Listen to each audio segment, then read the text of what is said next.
నిజామాబాద్ జిల్లా సిరికొండ మండల కేంద్రంలో ఉన్నాం. ఈరోజు సిరికొండ సొసైటీ ఆధ్వర్యంలో మహాజన సభ నిర్వహించారు. ఇక్కడ మనము ఆ యొక్క సిరికొండ సొసైటీ చైర్మన్ చెల్లెంగంగా వారి మనతో ఇంటర్వ్యూ చేస్తున్నాం. ఈరోజు జరిగిన ఆ యొక్క సభ గురించి తన మాటల్లో విందాం. అప్పుడు ఉన్న ఎమ్మెల్యే గారు కూడా ఇవ్వడం జరిగింది. ఇప్పుడు కూడా మొన్న ఇంతకుముందు మహాజన సభలో అడిగినాక తీర్మానం చేశాము, ఆల్రెడీ పంపించాము. గవర్నమెంట్ నుంచి అస్సలు ఇవ్వాలి ఆ డబ్బులు. అమాలి రిటర్న్ అనేది మన గవర్నమెంట్ నుంచి అస్సలు గత 10 సంవత్సరాలు నాకు తెలిసి మేము ఎక్కిన 5 సంవత్సరాలు ఎక్కడైతే గల్లీ కొరత అని అన్నారు. ఇప్పుడు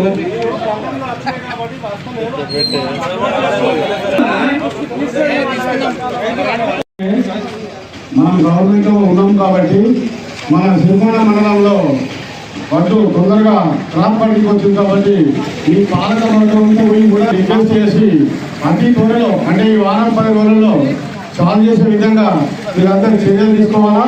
అట్లాగే పోలీసు సంస్థలు కూడా ఎవరికి తక్కువ కూడా చూసుకొని మనకు మరియు పాలక వర్గాన్ని మన గవర్నమెంట్ కూడా తీసుకురావాలని నేను కోరుకుంటున్నా.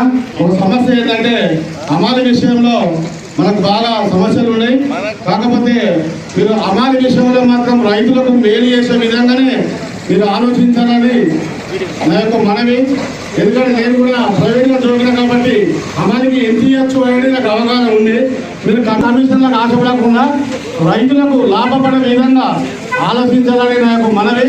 అట్లాగే మనకు రిటర్న్ ఒక రైతు అమాలి కట్టిన తర్వాత ఆ డబ్బులు రైతులకు రిటర్న్ రావాలి. అమాలి దాని విషయంలో ఎందుకు జాప్యం అవుతుందో ఒకసారి మీరు కూడా అంటే ఎమ్మెల్యే గారి దృష్టికి, కలెక్టర్ గారి దృష్టికి తీసుకెళ్ళి వాళ్ళ డబ్బులు వాళ్ళకు వాపసు వచ్చే విధంగా చర్యలు తీసుకోవాలా. మరి అట్లాగే ఎందుకంటే ఇప్పుడు మనకు ఎండలు ఇప్పుడే ముదిరినాయి కాబట్టి ఎండలలో చల్లని వాటరు, టెంటు రైతులకు అసౌకర్యం లేకుండా మీరు చూసుకోవాలా. ఎందుకంటే ఆ బాధ్యత మీది కాబట్టి, మీకు బాధ్యత ఉంది కాబట్టి మేము అడుగుతున్నాం. అది చూసుకోవాల్సిన బాధ్యత మీది కాబట్టి ఇవన్నీ సరి చేసుకుంటూ అట్లాగే ఈ రుణమాఫీ కూడా మనకు అంటే వాస్తవంగా సీఎం గారు చెప్పారు 100% అయినది. అక్కడక్కడ ఒక్కొక్కరిద్దరు ఉండొచ్చు. ఈ మహాసభలో కూడా మాకు ఇంకా గ్రామాలలో అక్కడ 4-5 ఉన్నారని చెప్పేసి ఈ మహాసభ ద్వారా తీర్మానం చేసి మనం పెద్దల దృష్టికి తీసుకెళ్ళేటైతే దీన్ని పరిష్కరించే విధంగా వాళ్ళు చర్యలు తీసుకుంటారు. ఇది కూడా మీరు తీర్మానంలో నోట్ చేసుకోవాలని చెప్పేసి నేను కోరుకుంటున్నా. వాస్తవంగా రేట్ అనేది మీ సొసైటీ నుంచి అన్ని 13 గ్రామాలు ఏవైతే ఉన్నాయో ఈ 13 డైరెక్టర్లు ఏవైతే ఉన్నారో మీరు డిసైడ్ చేసుకొని ఒక రేట్ ఫిక్స్ చేసుకోండి. 15, 16, 17. ఇప్పుడు ఎగ్జాంపుల్ హుసేనగర్లో 16 సిరికొండలో 17 ఉన్నారు. ఏమంటారు సిరికొండ డైరెక్టర్ను వీడు దొంగరాపై ₹1 తింటుండ అంటారు. అదే హుసేనగర్లో 17 ఉందనుకో వీడు దొంగరాపై అని చెప్పేసి మాట రాకుండా సొసైటీకి డైరెక్టర్ అంటే ఒక్క డైరెక్టర్ బ్యాడ్ నేమ్ వచ్చింది అనుకో మొత్తం 13 మందికి బ్యాడ్ నేమ్ వస్తుంది. అది అమాలీల రేట్ ఒకటి చూసుకోండి. ఇంకోటి వ్యవసాయ సహకార సంఘం అంటే వ్యవసాయ అధికారులు ఇక్కడ రాకూడదా? ఏవో గారికి మీరు ఇన్ఫర్మేషన్ ఇచ్చారా? ఏవో గారికి ఫస్ట్ మీరు ముందస్తుగా సూచనలు ఇచ్చారా లేదా? ఏవో గారు అయితే లేరు. ఇప్పుడు కొన్ని సమస్యలు ఉన్నాయి, అక్కడికి పోతే ఆయన అందుబాటులో ఉండడు. మేము ఇక్కడ అడుగుదామని చెప్పేసి కొంతమంది వచ్చిర్రు. ఏవో గారికి సంబంధం ఉందా లేదా అని చెప్పేసి ఒకసారి మా డౌట్ ఉంది.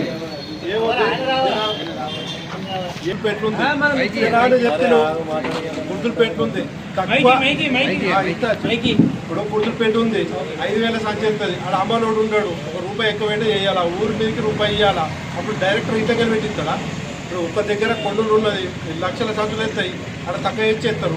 ఇంకొన్ని ఉంది తక్కువ వెళ్తాయి, తక్కువ ఎట్లా ఎక్కడ తక్కువ ఉంటుంది.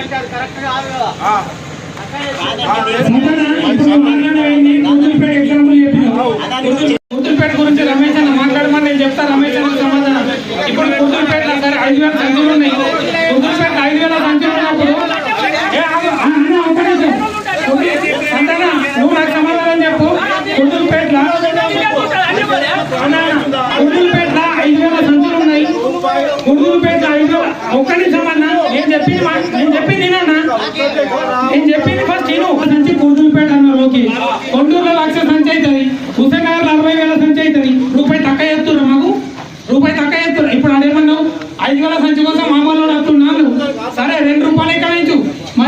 60,000 సంచి అయినప్పుడు 2 రూపాయలు తక్కువ కదా అప్పుడు మేము మాట్లాడతాం.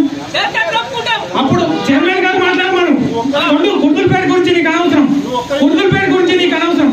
నువ్వు మైలారం గురించి మాట్లాడు,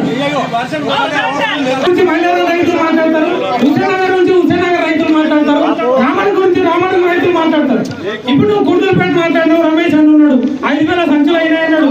5,000 సంచులకు అవసరమైతే 20 రూపాయలు తీసుకొని వాళ్ళు కట్టిస్తారా కట్టిన తర్వాత తెలిసాడు. 60,000 సంచి హుసేనగర్ రైతు ఉంది, 12 రూపాయలు కాదు 12 రూపాయలు చేస్తారా?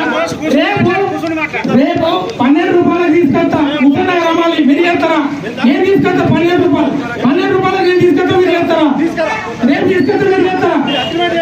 అగ్రిమెంట్ కాదు, ఈ పంటకు నేను చేస్తా, ఈ పంటకు నేను చేస్తా. ఒకటి ఇంకోటి మీరేమన్నారు, ఈ పంటకు లేదన్నారు. వ్యవసాయ శాఖ సంఘాల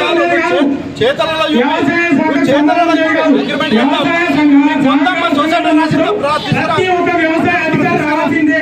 12 రూపాయలకు మేము అగ్రిమెంట్ బండి లోడ్ అయ్యేదానికి కింద పడ్డారు, 4 లోడ్ అయ్యారు. ఈయన దానికి అమాలి కడుతున్నాడు, వేతనాలు వచ్చినప్పుడు ఇట్లా మోగుతున్నాడు. మరి అదే 2 గంటలు అదే లారికడ నీడకు నిల్చుంటే నీకు ఎంతసేపు కూడా చెప్పు. అక్కడ సెంటర్ ఇన్ఛార్జ్ దొంగతనం చేసి అప్పుడే దొరికిపోతాడు కదా వాడు దొంగ. అమలులో అయితే ఏం తీసుకోవడం లేదు.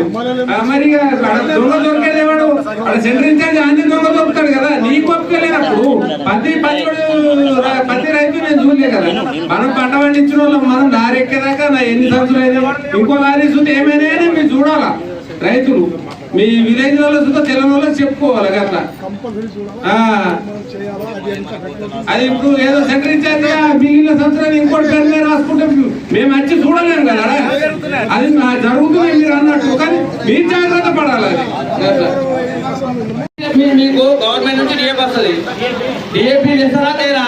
మాకు కావాల్సింది డిఏపి. మీరు చెప్పారు, మీరు అడిగిన నేను సమాధానం చెప్తున్నా. మాకు డిఏపి కావాలా, మాకు డిఏపి మొత్తం చెప్పండి. డిఏపి అయిపో, మాకు డిఏపి వద్దు. మేము గ్రోమర్ వాడాల్సిన అవసరం ఏమున్నది? మీరు బయట కొంటూరు అంటారు, బయట ఎందుకు కొంటామే? మీరు సొసైటీలో మీ డిఏపి తీసుకొచ్చినాక మాకు ఎందుకు, మేము బయటకి ఎందుకు పోతామే? యూరియా మొత్తం లైన్లో నిలబడి మేము తీసుకోవాల్సిన అవసరం ఏముంది? మీరు అందా రైతులు అని చెప్తారు, ప్రతి రైతులే. ఇంకొక బాగా కూడా చెప్తున్నా, నేను లోనే తీసుకోలేను. మా వాళ్ళది లోన్ తీసుకున్నారని 80,000 అయింది. ఆ 80,000 లోన్ తీసుకున్నారు తెలియదు. గవర్నమెంట్ నుంచి కూడా మా పట్టింది. ఆ 80,000 ఎవరు పోయినాయి? నా ద్వారా నేను కొనే కాదు, ఈ సొసైటీలో సిరికొండ సొసైటీలో 3,20,00,000 ఏమో జరిగింది. దానికి రెస్పాన్స్ నేను వచ్చిన చైర్మన్ కూడా అడిగిన, ఏమైంది ఇది, నా బాధ ఏంది, మా వాళ్ళది ఏంది బాధ అని అడిగితే దానికి రెస్పాన్స్ ఏమంటాడు, మీ ఆధార్ కార్డు ఇచ్చారు, మీ సంతకం పెట్టారు. ఆడిపోతే బ్యాంకులోకి పోతే ఆ సంతకం లేదు, మా ఖాతా బుక్ లేదు, ఫోటో లేదు, నా పేరు మీద 85,000 ఉన్నాయి. అది ఎవరు తిన్నారు? దాన్ని నాకు రెస్పాన్స్ ఇవ్వరు కానీ ఇచ్చిరా? మాకు వచ్చింది, మాకు రీజన్ వచ్చింది. ఆ డబ్బులు ఎవరు తీసుకున్నారు? మరి ఆ అబనాన్ని మాకు తర్వాత మాకు మీరు ఖాతా కొట్టేసిరు, మా ఖాతా మాపైంది అనేది అదే నాకు నేను తెలుసో దేనిలో తీసుకొచ్చిన నాకు ఉంటుందైనా వరకు నేను ఏదో చేస్తుంది. అట్లన్నీ పొలాలను అయిపోయినాక అట్లా వస్తుంది. సొసైటీ ఇప్పుడు బయట వెళ్ళిపోతుంది, ఒకటి ఇంటుంది, ఒకటి కడుతుంది. ఇప్పటికీ మనం చూపెడతా మీ దాన్ని జేజేఎల్ కానీ 118 కానీ ఏ రకమైతే మీరు పెట్టమంటారు. నువ్వు ఎక్కడ తీసుకున్నావు? అది మా సొసైటీలో తీసుకున్నావు, మాకు ఏమస్తా చెప్పన్నా. ఇప్పుడు జీలుగు నేను ఇప్పుడు మీకు ఏమస్తే కాదు, మా రైతుల ద్వారా నడిచేదే మీ సొసైటీ కాదు. ఒక రైతుగా, ఒక చైర్మన్ గా నేను ఒకటే క్వశ్చన్ అడుగుతున్నా. ఎప్పుడు మనము ఇత్తనం ఎప్పుడు వస్తాం? మనము ఇత్తనం తెప్పించడానికి ఏమో గారికి ఇప్పుడే నేను పెడతా నీకు. మనకు గవర్నమెంట్ సీజన్ పెట్టి మనకు సొసైటీకి విత్తనాలు ఇస్తుంది. మనం అన్నంతా ఈజీ ఇవాళ విత్తనాలు పంపించడానికి నేను 50 లక్షలు బ్యాంకులో కడతా. ఆ విత్తనాలు గవర్నమెంట్ సప్లై చేస్తుందేమో ఒకసారి చూడండి. అంటే మీ విలేజ్ ఇక్కడ ఉన్న పత్రికా విలేకరులకు మొత్తం తెలుసు. మరి అడగండి, గవర్నమెంట్ రూల్స్ ప్రకారం మనకి ఇస్తుంది. మనం ఇలా నెల ముందు తుకం పోసుకున్నాం, నేను నెల కోసి అంటే నెల నాడు సెంటర్ ఛార్జ్ చేస్తలేదు కదా అన్న. అంటే మేము అనుకున్నాం తీసి గవర్నమెంట్ ఉండదు కదా. నువ్వు ఒకటి ఆలోచించాలి. మనము ఒక పంట ఏమైనా వేస్తున్నాం, నెల ముందు వేసుకుంటే నాకు పంట ఒక నీళ్లు తక్కువ అవుతాయి అని చెప్పేసి మనం వేసుకుంటున్నాం. గవర్నమెంట్ ఏం చేస్తుంది, దాన్ని సీజన్ పెట్టి ఛార్జ్ చేస్తుంది. తీర్మానం చేసిర్రు. ఇంకోటి సస్పెండ్ ఉద్యోగులకు హెచ్ఆర్సీ పాలసీ ప్రకారం సారీ ఇవ్వాలని లెటర్ వచ్చింది. రైతులందరూ కూడా ఇవ్వద్దని తీర్మానించారు. రైతులు సకాలంలో రెన్యువల్స్ చేసుకోవాలని ఒక తీర్మానం చేశారు. కొత్త బయల ఆమోదం కూర్చో ఒకటి తీర్మానం. సొసైటీ కొనుగోలు కేంద్రాలు పూర్తిగా అలాగే ఉంచి ఐకేపీ ఐడిసిఎంఎస్లకు వేరే సంస్థలకు కూడా ఇవ్వకుండా తీర్మానం చేశారు. రుణమాఫీ ఇవ్వని రైతులకు తొందరగా రుణమాఫీ అయ్యే విధంగా చూడాలని తీర్మానించినారు. రికవరీ చేసిన అమౌంట్ని వెంటనే ఖాతాలలో జమ చేయాలని తీర్మానించినారు. రైతులకు పూర్తి సౌకర్యాలు సెంటర్లలో కల్పించాలని తీర్మానించినారు. హమాలి ఎక్కువ ఉన్న సెంటర్లలో హమాలి తగ్గించాలని తీర్మానించినారు. మెంబర్షిప్ నిరంతర ప్రక్రియ కావున దాన్ని ఎప్పుడైనా రైతులు కట్టుకోవచ్చు. అలాగే లోన్లు ఏమున్నా కానీ 6 నెలలకు ఒకసారి ఖచ్చితంగా చెక్ చేసుకొని రెన్యువల్ చేసుకోగలరు రైతులందరూ.